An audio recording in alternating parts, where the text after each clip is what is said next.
Saya mau geser ke H ya, sebagai orang yang kemudian menjadi oknum perbankan yang sejak pertama kali D melakukan tindak kriminal ini menjadi pemasok data nasabah. Ini H ya.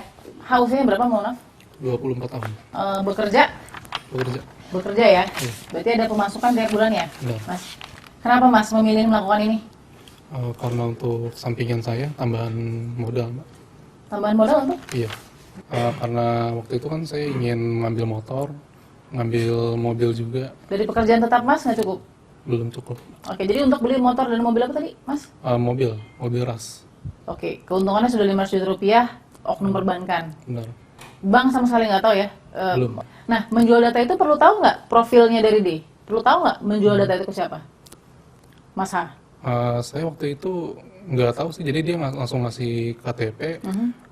Bukan ngasih KTP, ngasih data. Itu datanya itu berupa nama dan tanggal lahir. Jadi waktu itu langsung saya cek, kalau misalkan emang dia, saya screenshot dulu hasil pinjamannya ada di mana. Kalau misalkan menurut dia sesuai, barulah saya ambil data pinjamannya. Oke, jadi yang sortir target itu Mas H atau D? Kalau menurut Mas H? Yang sortir target data awalnya saya. Jadi saya ngasih data screenshotannya bank-bank apa yang mau diambil.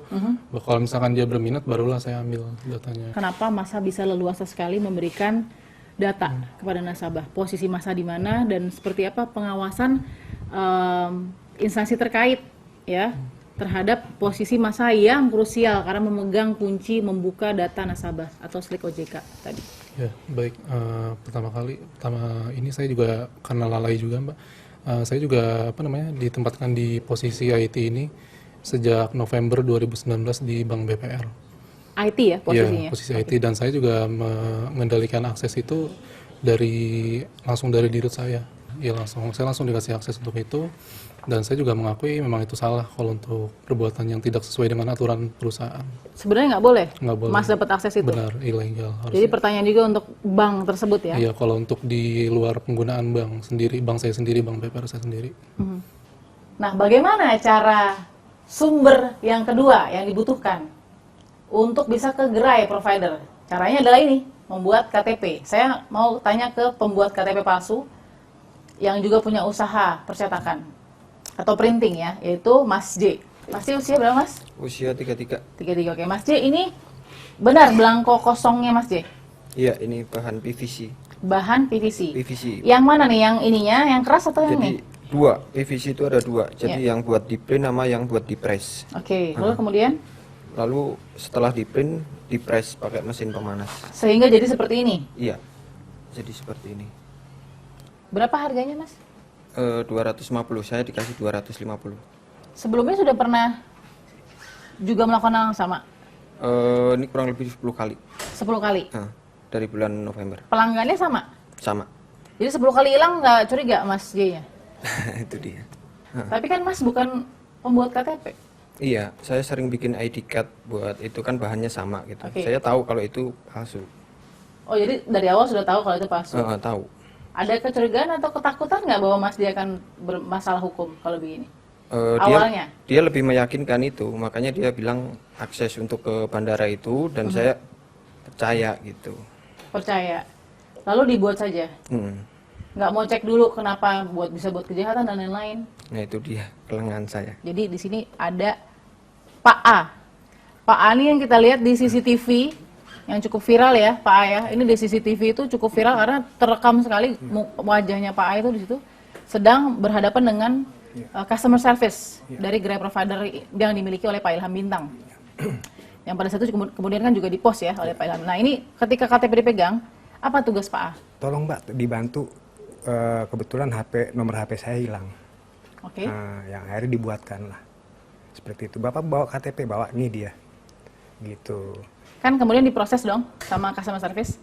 Ada nggak pertanyaan-pertanyaan untuk mengklarifikasi benar nggak Bapak pemegang ini? Oh, nggak ada. Langsung kasih aja? Iya.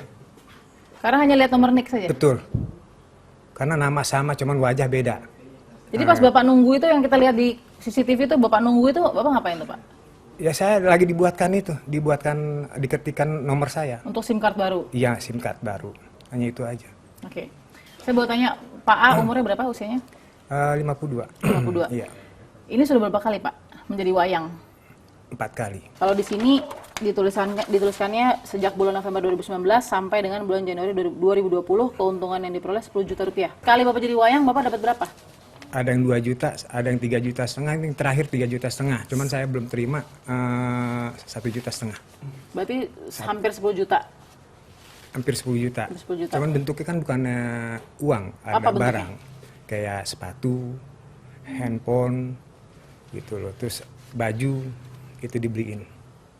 Jadi kalau misalnya totalnya dari situ, ya itu mungkin barang itu kali yang dihitung sama dia.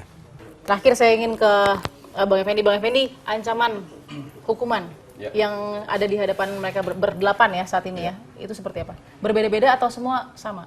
Ya, kita kenakan Undang-Undang ITE, Ya. ancamannya 12 tahun penjara. Wow. Juga nanti kita lapis dengan Undang-Undang Tindak Pidana Pencucian Uang, ancamannya 20 tahun penjara. Ya, kami dari Jatlantas Polda Metro Jaya juga menghimbau kepada masyarakat yang merasa menjadi korban Ya. atau ada transaksi yang mungkin tidak pernah dilakukan, bisa menghubungi layanan hotline kami Oke. di yang sudah ada. Kita akan temukan fakta berikutnya.